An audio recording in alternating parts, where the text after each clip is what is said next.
Hi guys, ayan yung apo ko. Nagugas ng mga baso, kutsara, plato. Habang nagluluto siya.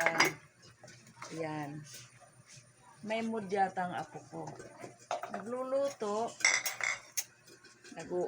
naguhugas ng mga baso at saka kutsara. Ayan.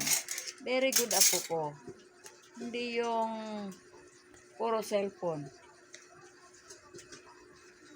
Bago mag-cellphone, yan muna. Unahin nyo ang baso. Sunod yan, kutsara. Very good yan. Kasi po, kaya inuuna ang baso. Kasi pag mamantika,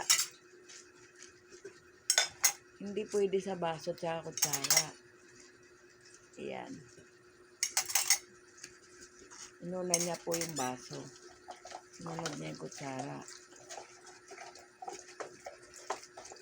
Very good Sana all.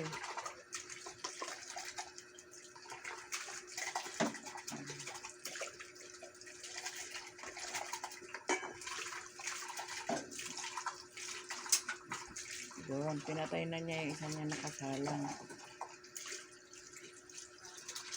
Salamat po sa panonood.